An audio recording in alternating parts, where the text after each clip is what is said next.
საძოვრები ქონდა ჩვენ აი მოუტრიალდებოდით, ვისვენებდა ცხარი. ეხლა ხო არქი არ არის, მარტო ტრასა აქვს, გზა გვაქვს მივდივართ. გზაზეც აღარ გვატარები. რა გავაკეთოთ?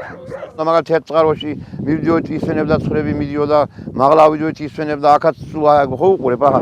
აგეთ წეღან აი იქ უკვე შაუობნი, აი მანქანა რომ მოდის, ტრასა შაუობილია. ხო ნახეთ. ეს მამაპაპიდან ტრასა ჩვენი წინაპრებიდან მიდის ცხარი და მოდის ცხარი და. ეხლა რა პრობლემა აქვს, რას აკეთებენ არ ვიცი. თუ გაყიდა ვინ მიიყიდა ეს ადგილი, ეს ტრასა ვინ მიიყიდა, ხო ტრასა გვაქვს ჩვენ რაღაც. ჩვენ ხო არავდაოთ მე როგორ ვაძუოთ ცხარი და რაღაცა. ჩვენ ტრასა გვინ მარტო რომ გავიაროთ და წავიდეთ, მივდივართ. გზაზე ეგ პრესა ვყიდულობთ, მარნეულში პრესა ვყიდულობთ, იქ პრესა ვყიდულობთ, ეწყაროში პრესა ვყიდულობთ. ეხლა წავალთ კიდე აი მანქანა მოდის პრესა ვყიდულობთ, რომ მარტო მივდივართ, ტრასაზე მივდივართ. საძოვარი არ აქვს არაფერი, ხო ჯანაბას, პრესა ვყიდულობთ, ვაჭიმოთ. ხო. ჩუმათა ვარ. ერთხელ მივდივართ, ერთხელ მოვდივართ. მონაკვეთი არის ერთი 50 მეტრა, 60 მეტრა გამოსასვლელი. გადაკეთე სპეციალურად ის გზა, რომ ქცამი აიღონ. ის ამოს მეორე ამობს რომ ჩემი არ გაგატარებ, ის ამოს ჩემია, მართულით არ გადაკეთებინი. აი ახლა გზა უნდა გავიაროთ მონაკვეთი, აჰა. 10 მეტრა რა, მეტი არ გვიდა, 10 მეტრო გავიაროთ. 400 ლარი კაცმა ჯიბი და ფული ამაიღო, მე კიდე კაი მამალი თოხლი დაუჭირე, საყოჩი თოხლი დაუჭირე, 500 ლარი თოხლი ღირდა. ესე ჩვენ ეს რა გამოდივართ, ავიაროთ ამდრო ფასი ვიხადოთ, მთავრობა თაში ქირაი ვიხდით, ბარში ქირაი ვიხდით. ხო, განა იაფიღის 30, 25, 40000 თებში ვიხდით, 40-60 ბარში ვიხდით. ჩვენ რა გამოგვდიო, მაშინ ისე გამოდია რომ ჩვენ ცხარი უნდა გაგვაყიდინონ ეს ცხარი, რა გავყიდეთ, სხვა გზა არ აქვს. მაგრამ რიღაც ვიმუშაოთ მაშინ. მთავრობით ვინა მუშაობდა, ოჯახებში არაფერი მიუღდა. ამ მთავრობამ დაგვაყიდინოს ეს ცხარი, რა უნდა. არა, ვიღაცა კერძო პიროვნები ეპატრონება. რო ჩემი საკუთრებაა და არ გვიშვებს. მე ჩემი საკუთრებაა და მე ვერ გამიგია როგორ თავის საკუთრება ჩვენ ტრას არა გვაქვს, საიდან გავიაროთ, სად წავიდეთ. როგორ წავიდეთ? ხო სულ დაგვიყვანოზე გაგვიყვანა და ვენახებია გვაყიდინებს. 3 დღეა ჩემი მანქანა დგა მარანზე, ორი მანქანა, 3 დღე. რომ მარანზე ვერ აბარეს. ცხარით გავყიდო რა გავაკეთო, რით ვიწარმოოს.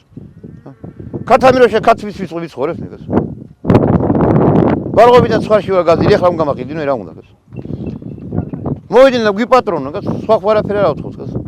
ჩვენ ხო ჩვენი შრომით ავწვალოთ, ჩვენი მარჯვენით ავწვალოთ, სიცივეში, უბედურობაში, პლიმა, თოვლი, ჭყობში ვყრივათ, ძაღლი კიდე იმალება, ჩვენ არ ვიმალებით. ძაღლი რო წვიმდება, მანქანი ქვეშ ჩადი, ჩვენ ვერ შავალთ, იმიტომ რომ სხვა თავ ვერ ვანები. ჩვენ ხო ცოტონი ვართ, გას ხარხი არა გვაქვს ჩვენ. რა ხარჯი არა გვაქვს, ჯერ მარტო გზაზე თქვი, ხარჯი გვაქვს. თაში აი 60-50 ეს ნაკლები ვერ იყო. არ ვიხდით ქირაი, თისაი. ეხლა ბარში ფერმისა 60-70000. რაგან არ მეკჩება, просто რომ ოჯახი ვარჩეთ, რომ შივრები არა ვართ ეგ არის. რით ვარჩინოთ ჩვენ ოჯახი? ჩვენ ხო გვინდა რა წარმოობა ხო გვინდა? თუ კი არაფერი გამოვა, ავდგები და გავყიდა, რა გავაკეთოთ, საწავიდეთ. მათნა მონათუნა გავხადოთ ჩვენ აკაც, ჰა? მონები ვიყოთ მართლა. ეს ჩვენი თავი მონები მაინც ავართ. Hükümet teşkilatlarından beri bana yani bu işte sıkıştırırlardı. Hem trasada problemler yaranır, hem bu atlamak meselesi. Torpaq bastı alırlar da. Torpaq bastı alırlar. Stres tökü şeydir, arz gedir. İndi arz getməyə o ana dursun, yani dirası da bağlılar, koymurlar gəlməyə. Amma belə şey olmaz daha biz Gürcüstan vətəndaşı biz bu ölkədə yaşayırıq. Biz ayrı bir ölkə keçmirik ki, Azərbaycana, məsələn Türkiyə ola bilməz. Biz har etməliyik. Biz yəni köçməli deyilik.